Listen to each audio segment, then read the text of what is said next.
उत्तराखंड की एक ऐसी ब्यूटीफुल साइट जिससे आज भी काफ़ी लोग अनजान हैं, जहां ऊंचे ऊंचे ग्लेशियर से बहती हैं खूबसूरत नीली नदियां, और इन नदियों के साथ में ही बसे हैं कुछ बहुत ही खूबसूरत विलेजेस। देहरादून से 200 किलोमीटर दूर ये जगह है उत्तराखंड की हर्षिल वैली।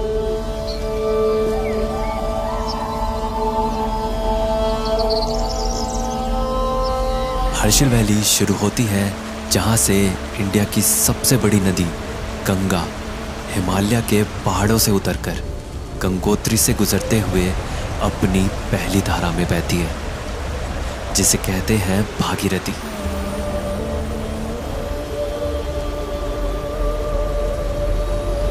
और बस इसी खूबसूरत नदी भागीरथी के किनारे है हर्षिल वैली। और सिर्फ नदी ही नहीं, बल्कि ये देवदार के फॉरेस्ट और चारों तरफ से घिरे बर्फ के पहाड़, ये सब एक साथ में ऐसे लगते हैं जैसे कोई बचपन की बनाई पेंटिंग जिंदा हो गई हो।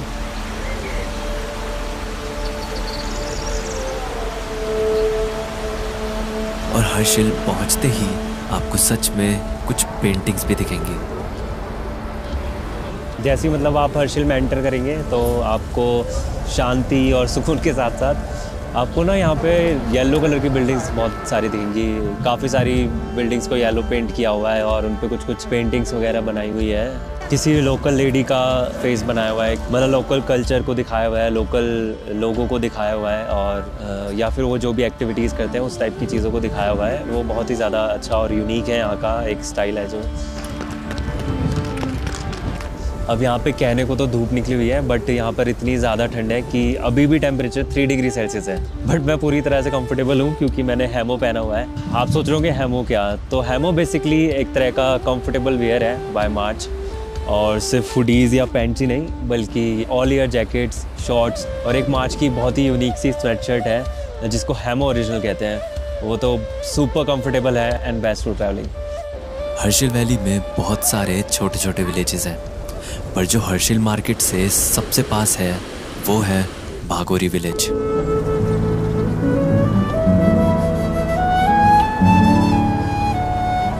भागोरी विलेज उत्तराखंड की उन कुछ जगहों में से है जहां आपको आज भी लकड़ी से बने घर दिख जाएंगे।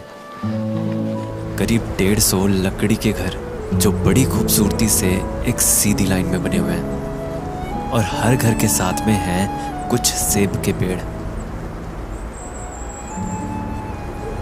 और यहाँ की शांति में कुछ बैल्स की आवाज़ सुनाई देती है, जिस आवाज़ का पीछा करते करते मैं यहाँ की मोनेस्ट्री तक पहुँचा।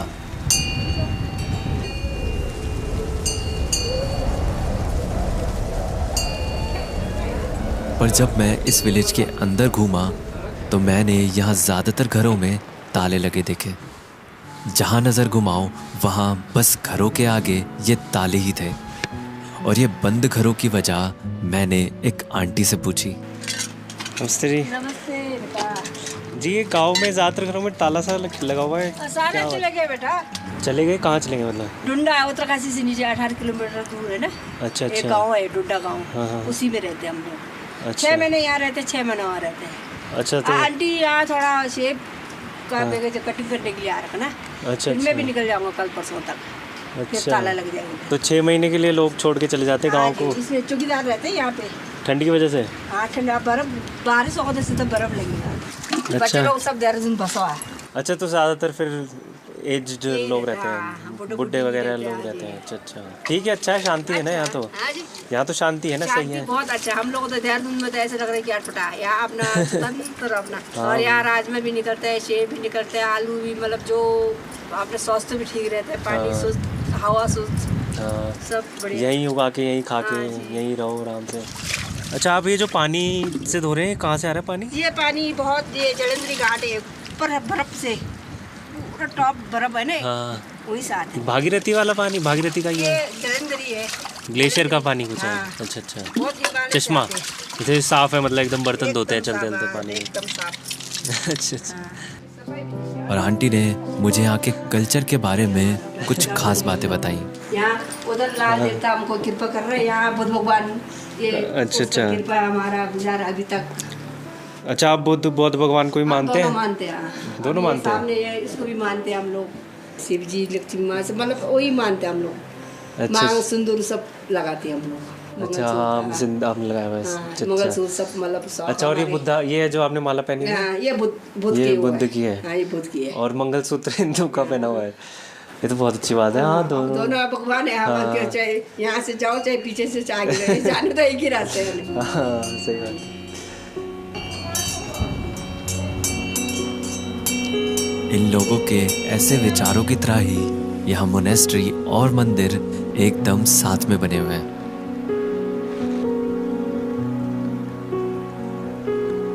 अब यहाँ ज्यादा लोग तो नहीं रहते, तो जो भी लोग रहते हैं वो शाम को घर के बाहर बैठकर साथ में चाय पीते हैं। और आज चाय मेरे लिए भी बनी है। मैंने चाय रखा, आप नीचे चले गए ना। अच्छा, आपने चाय बना दी थी? पी लो बेटा। Thank you. वो आंटी काला चाय पीते ना। काला चाय? नहीं, वो अच्छा, आंटी अच्छा। काला पीते ना। मैं कृपा लेकर तो लो यहाँ बैठो, हम उधर बैठो। नहीं नहीं नहीं नहीं, आप बैठो बैठो। नहीं नहीं नहीं, ऐसे तो नहीं, आप बैठो बैठो। नहीं नहीं, आप बैठो। हम इधर बैठेंगे। धूप में बैठो, आप कोई नहीं वहाँ पे। हम तो दिन भर धूप में ही तो बैठते हैं। तो आंटी ने ये चाय दी है मुझे। और मुझे पता चला एप्पल्स के साथ साथ यहाँ बहुत टेस्टी एप्रिकॉट्स भी उगते हैं, जो आंटी ने मुझे दिए, जिनको यहाँ लोकली कहा जाता है चुली। अच्छा, इसका एप्रिकॉट का पेड़ कौन सा बता वो रहे थे? कैसे अब झड़ गया पेड़? ये जो है पत्तियाँ हाँ, लग रही ये है पत्ती, इसपे? लाल पत्ती, ओह, वही तो।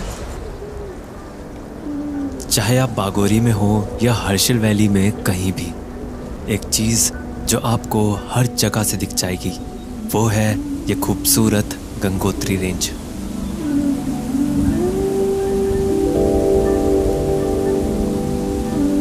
इस रेंज के पीक्स 22,000 फीट से भी ज्यादा हाइट के हैं और इनको सामने से यूं देखकर इनसे फिर नजरें हटा पाना मुश्किल है।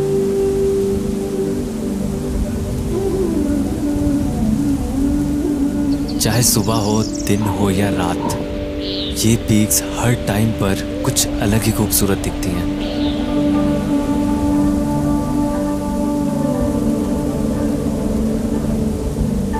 पर इन पीक्स को देखकर ये भी समझ आता है कि यहाँ ठंड बहुत ज़्यादा होती है और इसी वजह से यहाँ के लोग भेड़ की वूल से अपने कपड़े बनाते हैं।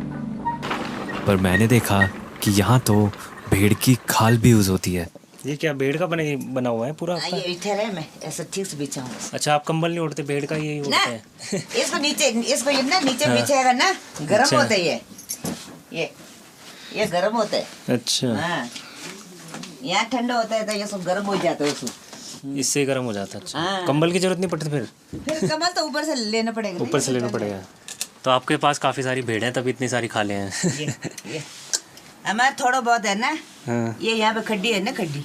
अच्छा, खड्डी क्या होता है? ये बुचड़ नहीं होते अच्छा, बुचड़ खाना। हाँ। जो बेचते, ये इसका मीट बेचते, अच्छा, वहाँ से लाता हम लोग। तो वहाँ खाल में मारता है तो ये इसको बाहर का हम उठा के लाते। अच्छा, ये होता है, अच्छा। ये चीज़। बस ऐसे ही थोड़ी बातें हुई और आंटी ने भी मुझे चाय पिला दी। अंदर है। अच्छा, फिर यहाँ अच्छा। ठंड है, चाहिए तो नहीं नहीं, आप खाओ। नहीं बस क्या बस। करने का, सुबह से नहीं, नहीं, आप खाओ। सही तो पकड़ दो। ये सुबह से खाने गए था। उनके कपड़े बेच रहे हैं ना जो आंटी, हाँ। उन्होंने भी चाय दी थी। हाँ, काफी अच्छे लोग हैं यहाँ के। आप लोग बहुत अच्छे हैं। इतने सारे गांव गया हूँ मैं, किसी ने इतनी बार चाय नहीं पिलाई। और इतना ही नहीं, बल्कि आंटी ने मुझे डिनर पर भी इनवाइट किया और डिनर में बनी थी यहीं पर उगने वाली पहाड़ी राजमा। हमारे यहाँ तो लाल होते हैं। हमारे यहाँ सभी यहाँ को ये पहाड़ी राजमा है, हाँ, मतलब यहीं कहीं है। हाँ, इस यहाँ का टेस्ट होता है। ये सफेद वाले बराबर हमारे यहाँ टेस्ट बहुत। और ये पहाड़ी राजमा सच में बहुत टेस्टी थी। आप भी बैठ अब मैं बनाऊँ, आप लोग खा लो। आराम से खा, आराम से। बस, अब और कुछ मत देना प्लीज।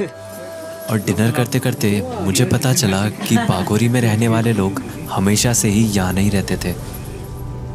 इंडो चाइना वॉर से पहले ये लोग उत्तराखंड की नीलोंग वैली में रहते थे और तिब्बत के साथ ट्रेड करते थे। जिसके लिए ये लोग नीलोंग वैली से तिब्बत तक चलकर ही जाते थे। पर वॉर के बाद से नीलोंग वैली अब लाइन ऑफ एक्चुअल कंट्रोल में आती है, इसीलिए इन लोगों को नीलोंग से यहाँ बागोरी में शिफ्ट कर दिया गया। पर कमाल की बात यह है कि जिस रास्ते से ये लोग तिब्बत जाते थे, उस रास्ते पर एक ऐसा वुडन ब्रिज था जो नीलोंग वैली से तिब्बत तक जाता था। और यहाँ के उस पुराने वुडन ब्रिज तक आज भी ट्रैक करके जा सकते हैं, जिसको कहते हैं गढ़तांगली।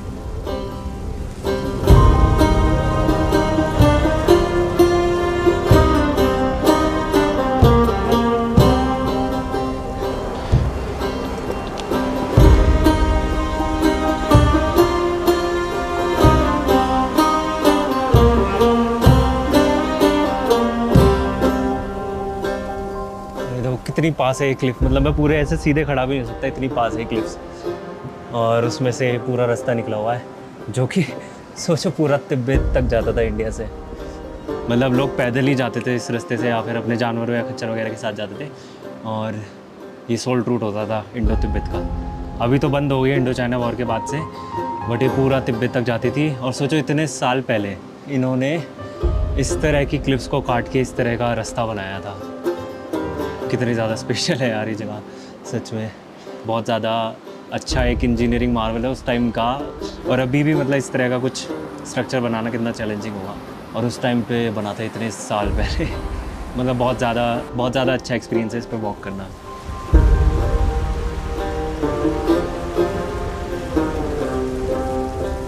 हर्षिल वैली के इन खूबसूरत पहाड़ों में ही एक और बहुत ही छोटा सा विलेज है, और इसका रास्ता इतना खूबसूरत था कि हर्षिल से इस विलेज तक मैं बस चलकर ही आ गया।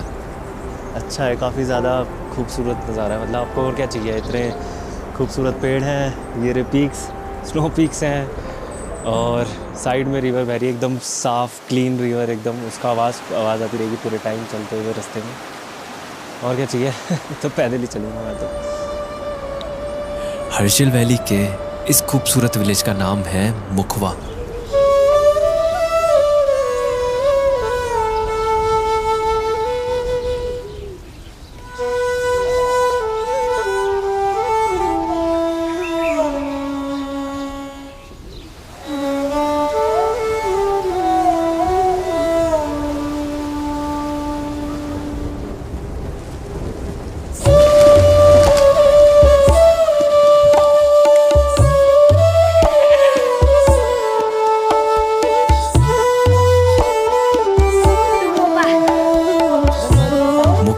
एकदम ऐसा ही है जैसा आप एक टिपिकल गांव इमेजिन कर सकते हैं। पुराने लकड़ी के घर और उनसे झांकते कुछ लोग, घर के नीचे से आती कुछ गायें और बकरी की आवाज़ें, गली में खेलते बच्चे, खिली धूप और ठंडी हवा।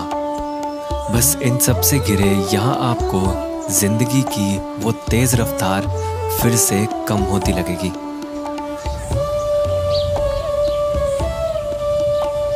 मुखवा का नाम यहाँ के मुखवा मंदिर पर ही है, और ये मंदिर यहाँ के लोगों के लिए बहुत ही खास है, क्योंकि ये है गंगोत्री के बाद गंगा जी या माँ गंगा का दूसरा घर, जिसको यहाँ के लोग गंगा जी का मायका भी बोलते हैं। ये माता का मंदिर है, मायका है यहाँ से, और यहाँ रहते माता का मंदिर मायका कहते हैं इसे? मायका कहते हैं। अच्छा, और यहाँ रहते शीतकाल में। अच्छा। मंदिर के साथ साथ मुखवा भी फेमस है अपने एप्पल्स के लिए। मतलब यहाँ पर इतने सारे सेब के पेड़ हैं कि लोग सारे सेब तोड़ भी नहीं पाते। तो अभी तक सेब हैं इस पे पेड़ पे? हाँ, तोड़ते क्यों नहीं आप? कहाँ जाना उधर? नहीं तो खाने के लिए नहीं यूज़ करते इसे, मतलब खाने के लिए नहीं? क्यों नहीं है खाने के लिए? खाते हैं ना, मतलब लाना खाने के लिए? ना मेरे लिए लाना, मैं तो खाया, नीचे खाया मैंने। खा लिया था? हाँ। वहाँ से नहीं लाती थी, घर पे होंगे। अच्छा। हाँ। तो मतलब ये ऐसे लगे रहने देते हैं आप पेड़ पे? अब नहीं गए होंगे कोई ऊपर ना। अच्छा, इसीलिए वैसी है वो। आपके लिए बहुत आम बात है ऐसे सेब पेड़ पे लगे हुए हैं, हाँ नहीं वो करते ज़्यादा। कोई ज़्यादा नहीं। हाँ मतलब हम लोग तो इतना वो हो जाते हैं ना कि अच्छा सेब लगे हुए पेड़ पे, हाँ एक्साइटेड हम से। लोग नहीं करते उतना ना, क्योंकि अब है होते बहुत सारे बहुत होते हैं, हम लोग उतना वो नहीं करते। बस इतना सा पूछा मैंने और दीदी ने मुझे बहुत सारे सेब ला कर दे दिए। ऐसे पूछ लेता, नहीं नहीं आप रखो, आप खाने से। खाने के लिए हमारे ना, हाँ तो आप खाओ उसे, मतलब आप रखो, आपके काम आएगा ना खाने का सामान आपका। हमारा है, हमारे पास बहुत है। नहीं नहीं थैंक, आंटी को खिला दो, आंटी को खिलाओ। आप भी खाओ, सब खाओ आप। ऊपर दो तो जरा क्या ये बढ़िया सेब होती हाँ है। एक ले लूँगा मैं, एक ले लूँगा। सेब खाओ, सबकी सेब की पार्टी हो गई। घुमाने लायक है, आप तो खा ही नहीं रहे। नहीं नहीं तो मैं कहाँ इतना सारा खाऊंगा। आप लोग खाओ ना। हम लोग खाते रहते हैं। हाँ दे दो कैमरे हाँ मैं खा रहा हूँ। खाओ, जम के खाओ। ठीक है दीदी, थैंक यू हाँ सेब के लिए। मुझे नहीं लगता यहाँ के इन गांव से कोई भी खाली हाथ जा सकता है।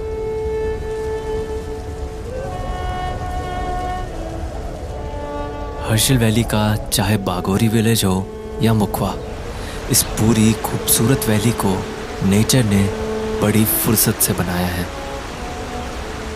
पर इन पहाड़ों को घर यहाँ रहने वाले लोग ही बनाते हैं।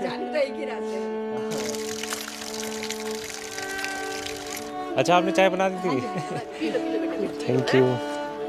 और इन्हीं लोगों के बसाए इस छोटे से घर में आकर हम सब भी हिमालय की गहराइयों में बसी ये खूबसूरत वादियां देख पाते हैं।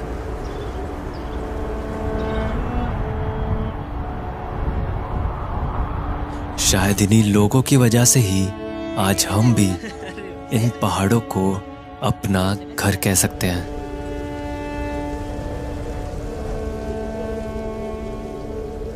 ठीक है आंटी, नमस्ते। फिर आना कल घूमने। Thank you so much uncle. ओ फिर शाम को आना चाय पीने के लिए, ठीक है।